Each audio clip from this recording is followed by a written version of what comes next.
All right, here we go on page 3 of section 8.2. On the previous page, we only had to consider the variance of the binomial distribution to be greater than or equal to 10 in order to determine that it's normal. But there's actually two criteria. The sample size has to be less than 5% of the population size. And typically that criteria doesn't not get met, okay? So for a simple random sample of size n, the population size n is the random sample, capital N is the total number in the population. So if we were talking about high school students, the total population would be 1,300. And if I'd only did 100 of them, is 100 divided by 1,300 small enough? 100 divided by 1,300. That's 0.07, not quite small enough. So in order for me to assume that this is going to be a random sampling, I'm going to need less than 100 students. Let's try something else. Maybe I can sample 80 students. Would 80 satisfy the criteria? Not quite. 0.06, still not small enough. Let's try 50.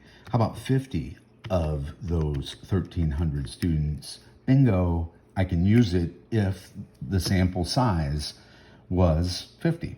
Okay, so that's the idea on that. When this first criteria doesn't get met, these problems are easy because all you have to do is shove it in there and say it's not normal, can't do this problem.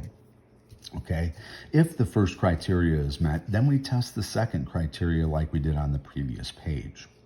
If both of those criteria get met, then the average, okay, for this binomial probability that is now known to be close enough to normal to do the problem is just P, the probability of success. And then the standard deviation of this is that. Great. So let's try example number 1.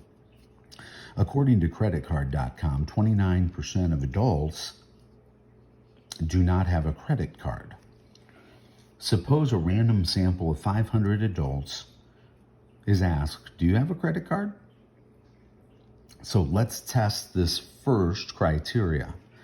We've only chosen 500 of all of the world's adults. Now, I'm not sure how many adults there are in the world, but I know it's pretty high, maybe in the billions. So is 500 divided by a billion smaller than this? Yes. Okay, that criteria has been met. Let's test the second criteria, the variance of this normal distribution. We plug in our numbers for these. So 500 times P, the probability of a success, in this case is someone that doesn't have a card, times 1 minus P, the probability of a failure. When you plug that into your calculator, you get 102.95. Is that greater than 10? If so, we're in business. Since both criteria have been met, it's time to go on to this problem. We know that the average that we're going to use then is that 29%, and the standard deviation for this is calculated as this junk. Make sure you encapsulate all this stuff or keep it underneath your radical. And I got 0.02, 0.0203. And now it's time to turn our calculators on. Here we go. So the idea here is the average is 0.29, and we want to find out what's the probability that more than 35% do not have a card. That's this area up here. We're looking for more than 35%, the probability, or under this normally distributed curve. Again, you can use the appendix, I think it's appendix 11 and 12, the z-score charts for these, or you can just plug them into your calculator, and that's what I'm going to do right here. So we turn our calculator on, hey gal, and then here it comes. Shift data. We want a normal distribution. The average, 0.29. The standard deviation, as calculated earlier, was 0.0203. The lower bound, 0.35. And the upper bound, positive infinity. Calculate.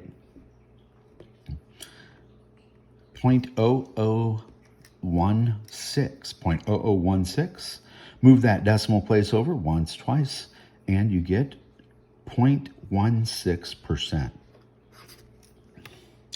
We compare that 0.16% to 5%. Since it's smaller, this is unusual. So it's unusual to say that these 500 adults are going to have a credit card. That's it for page number 3.